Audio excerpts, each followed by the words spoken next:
Bonjour Pierre-Yves Cusset. Bonjour monsieur.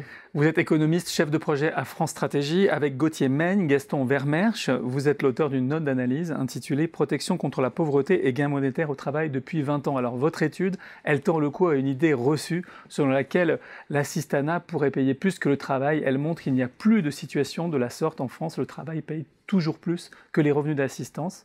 Alors, quels sont les dispositifs qui ont conduit à cette évolution de la protection sociale qui n'est pas prévue pour ça au départ? Alors effectivement, je ne sais pas si aujourd'hui c'est une idée reçue. Il y a 20 ans, c'était une réalité. Pourquoi? Parce que le dispositif qui était à l'œuvre, qui était le RMI, était un dispositif purement différentiel. Qu'est-ce que ça veut dire? Ça veut dire que quand vous repreniez une activité, pour chaque euro de revenu d'activité gagné, vous perdiez 1 euro de RMI.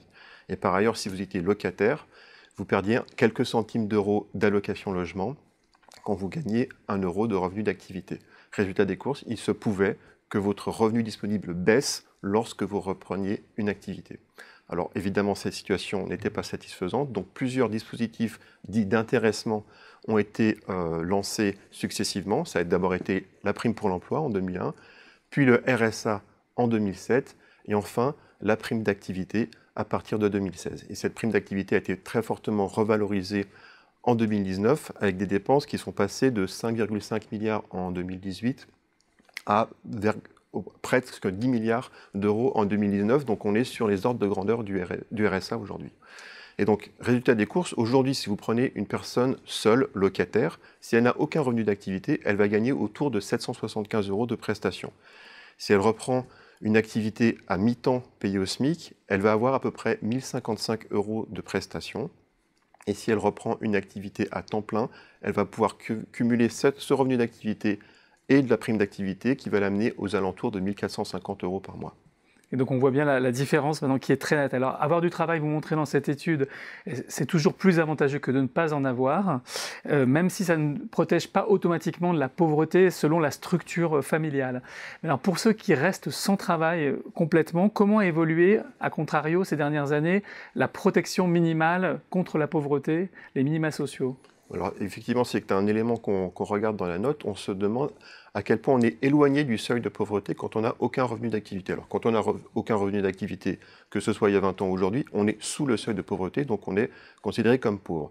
Maintenant, cette distance au seuil de pauvreté, on l'a évaluée et il se trouve qu'elle a légèrement augmenté de 3 à 8 points de pourcentage selon les configurations familiales. Donc on est plus menacé qu'il y a 20 ans de pauvreté, mais qu'est-ce que signifie ce seuil de pauvreté? Parce que c'est un terme statistique avant tout. Effectivement, alors le seuil de pauvreté, ça mesure une pauvreté relative, ce n'est pas un seuil absolu, c'est une mesure qui nous dit à quel point on est éloigné du revenu médian des Français. Donc le seuil de pauvreté aujourd'hui, typiquement, ça va être 60% du niveau de vie médian des Français. Donc quand on est en dessous de 60% du niveau de vie médian, on est considéré comme pauvre. Donc pour une personne seule, aujourd'hui, c'est aux alentours de 1 040 euros par mois. Si on est en dessous de ce seuil, on est pauvre. Donc la première idée à retenir, c'est qu'effectivement ce seuil, il évolue chaque année, puisque le niveau de vie médian des Français évolue. Et donc, en fait, le niveau des prestations a été revalorisé, mais moins rapidement que le niveau de vie médian des Français. Et la deuxième idée à retenir, c'est que ce montant en euros, il va dépendre de la configuration familiale. Donc pour une personne seule, je vous l'ai dit que c'était aux alentours de 1 040 euros. Pour un couple, il faut multiplier cette valeur par 1,5. Et puis si on a 2 enfants, par exemple, un couple avec 2 enfants, il va falloir multiplier cette valeur par 2,1.